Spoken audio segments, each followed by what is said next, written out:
Okay, so Preston, we got to catch up on a couple of things before you go off for vacay because you got to have a vacation, I guess.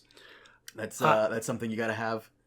I mean, by the time this is out, I'll be back from vacation because Joke's on you. It'll be out tomorrow. yeah, Um my ass. Anyways, lots of Yeah. stuff to talk about in the news. First and foremost, I put out my conversation with Elio, and I got to say homie is fiercely loyal to George. Holy shit, Well, he is sure. insanely loyal to George. And my God, like I don't think I could pay him to like say a mean thing about George. I'm surprised at how cool and chill Elio is, and maybe I shouldn't be because he hasn't ever done anything to prove otherwise. But whenever I message him privately, like questions, he always gets back to me like super quick. Like those 3 questions we asked him during last week's stream.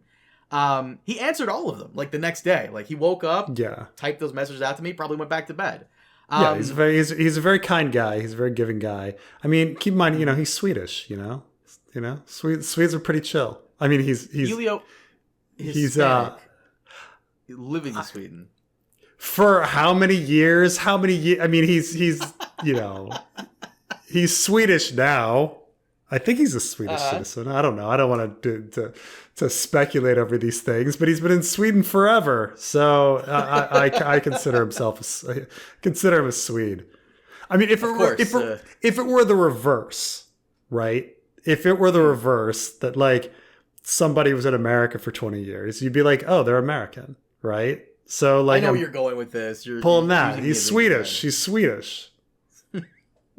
Yes, Garcia, a very sweet name. By the way, he of all the questions we asked him, one of the last ones is, did George ever hint to you about the Disputed Lands adventure? And he said to me, there's some stuff about things going on in the East in his notes, in George's notes.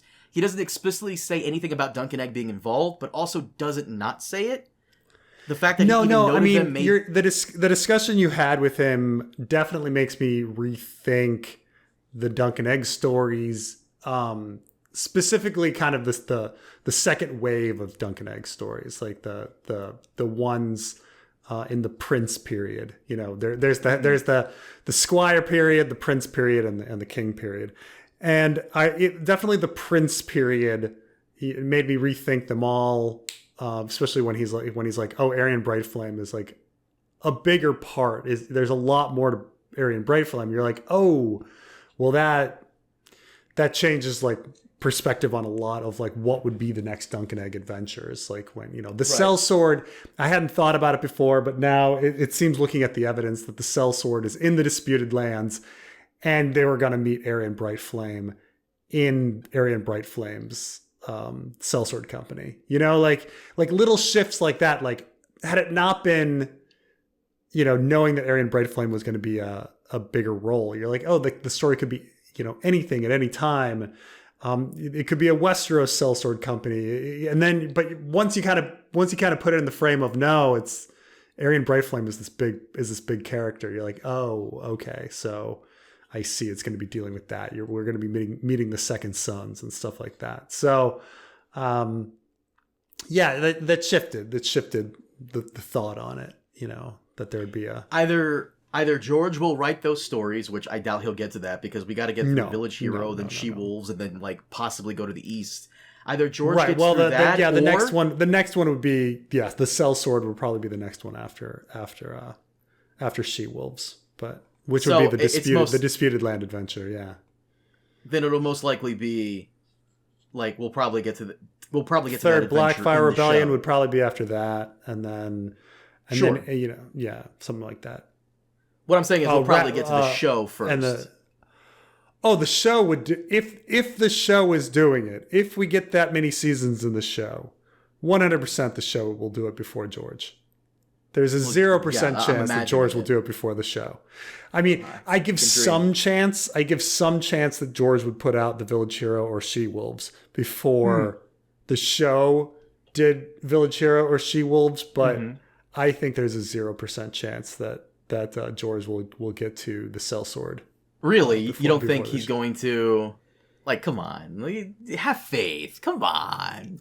No way. No. Because keep in mind that like the Dunk and Egg stories, look, they're not long, but they're not short. You know, like right. they're you know, a chapter of Ice and Fire in the first few books is about 5,000 words, and the later books is about 6,000 to 7,000 words. Are Ice and Fire chapters. You know, a Dunk and Egg story is about 30,000 words. You know, it's the equivalent of about 5 or 6 Dunk chapters. And so you got to put that in perspective. Like, okay, do you think George has it in him to write, you know, Village Hero? You know, you just say, okay, that's 5 or 6 chapters. She-Wolves of Winterfell, that's 5 or 6 chapters. You know, and then get to the Sellsword. No. I mean, if he could do that, he would have finished. He'd be finished with the Winds of Winter. So, I mean, the big theory is that he is finished. He's finished with Winds and Dream, and is waiting until he passes to release it. I really hate that theory, but somehow it grows day after day. Like, I don't know where it's coming from. I don't know who's putting this out, but Jesus Christ. The other thing is that HBO CEO Casey Blois, he did an interview where he didn't say much of anything. Even you commented like, wow, he's going out of his way not to say anything. You posted that, you sent it to me, and you're like, oh man, some big news here. And then I read the whole thing, and I'm like, wow, there is nothing in this interview. He was able to do an entire interview and say nothing. But absolutely nothing. As if he almost sounds bothered to be even like talking to the guy. Yeah. But he did say like, he brought up a good point. Like, we feel like there's Game of Thrones fatigue, yet there's only been 2 shows. House of the Dragon and Night of the Seven Kingdoms. Well, 2 spin-offs, yeah. He kind of like... Spin-offs.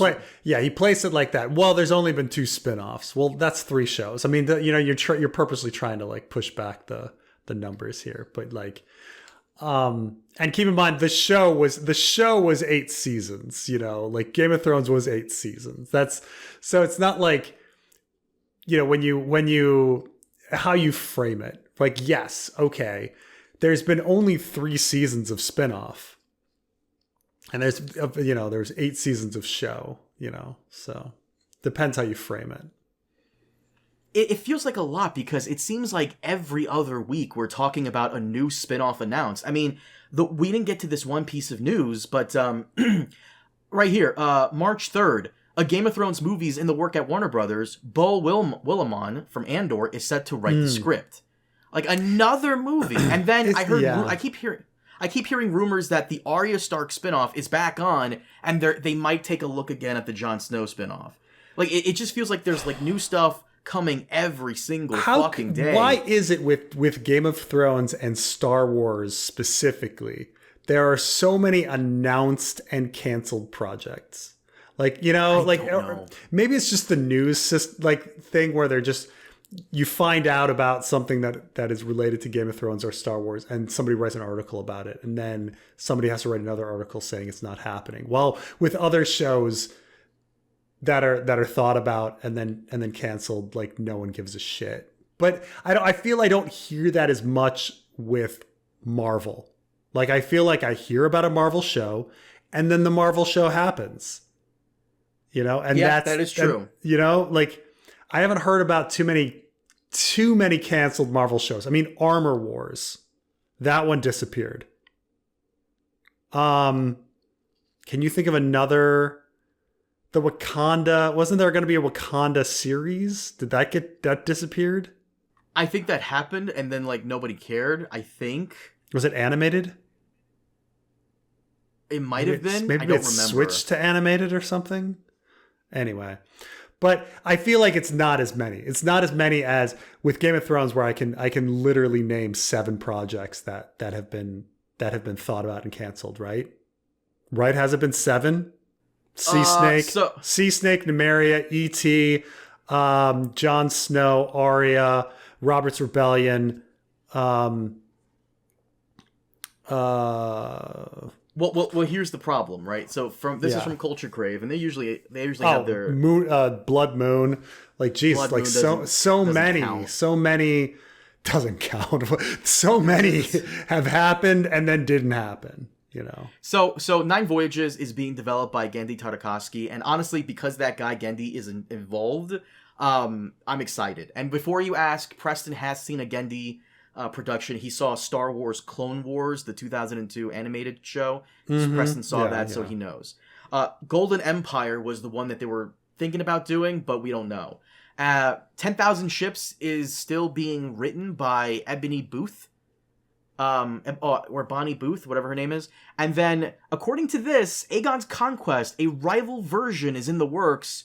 And it says the film by Bull Willimon, the guy I just mentioned, but the TV by Mattson Tomlin. Yeah. So Bull Willimon worked on Andor, and Mattson worked on The Batman. Literally 2 Aegon Conquests, 9 Voyages, 10,000 Ships, Golden Empire, Blood Moon. That's 6. Oh, Jon Snow and the Arya. So that's literally 8 Game of Thrones projects that we've heard about at one point or another. Well, keep in mind, Kathleen Kennedy many years ago announced a slew of Star Wars shows that never made it.